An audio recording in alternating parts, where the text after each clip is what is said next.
The message from the Carithian Empire arrived in orbit over Earth like a thunderclap.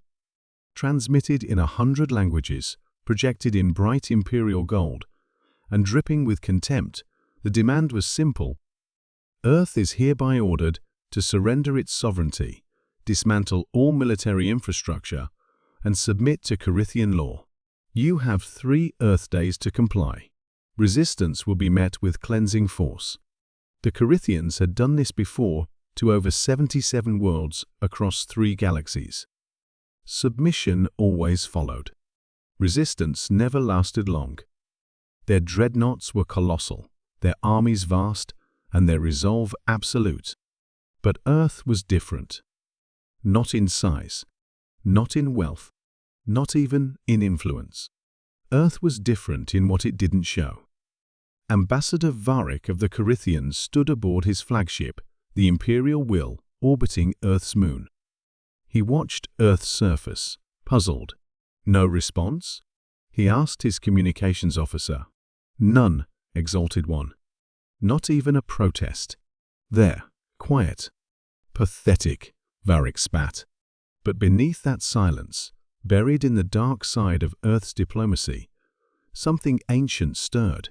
In the Arctic Circle, hidden beneath 10 kilometers of reinforced tundra, Admiral Lena Rourke stood before an obsidian wall, its surface alive with shifting blue light. Before her, hundreds of personnel stared into silent monitors. Each one showed the same thing: the Empire's fleet, 52 ships, strong circling like vultures. Orders, ma'am? Her XO whispered.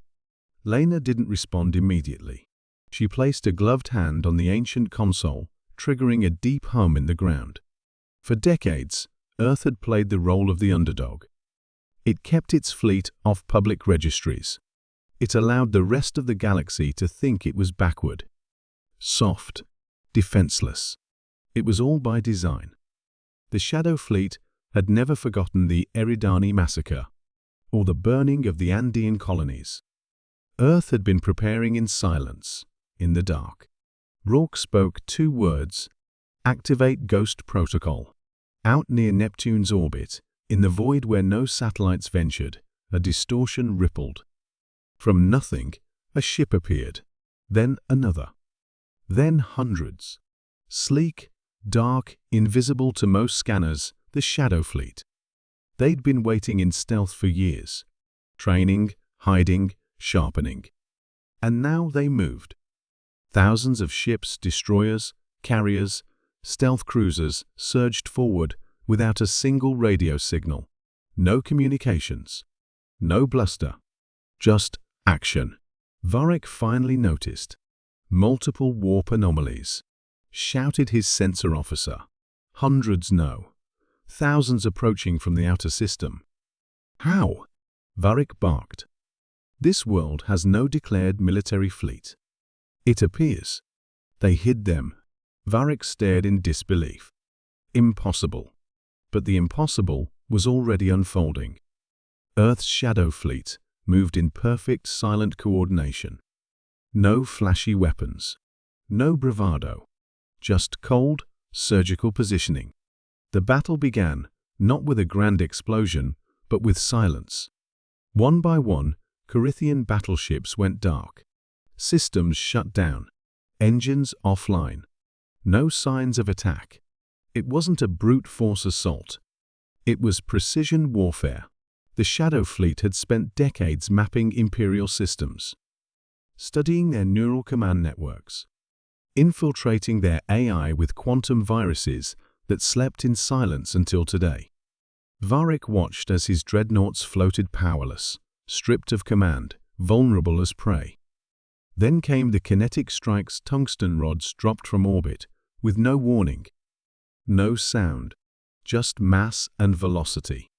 Ships cracked open like eggshells. On Earth, civilian leaders watched from secure bunkers. The president of the Terran Union leaned forward, whispering, "Is this our entire fleet?" Admiral Rourke's voice crackled through the secure channel.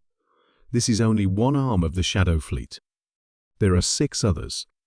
We've been patient. Why reveal it now?" because someone finally knocked on the wrong door. Back aboard the Imperial Will, Varric was panicking. Retreat. We must. His words ended in a shockwave. A stealth bomber nearly invisible had breached their shield array and detonated a singularity charge. The bridge folded in on itself, crushed under gravitational force. The Empire's flagship was no more. Hours later, silence returned to Earth's orbit, but not the kind the Empire had hoped for. Burning wrecks floated above the moon. The remaining Imperial ships fled. Humanity didn't pursue. They didn't need to. The message had been sent.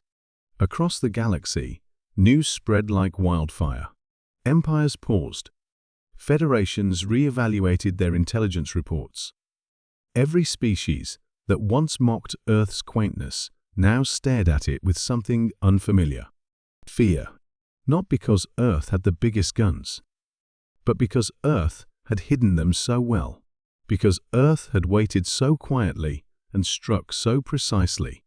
In the depths of the Shadow Fleet's command vault, Rourke stood alone, staring at the stars. "They'll come again," her XO said. "Yes," she replied. "And we'll be waiting. In the dark."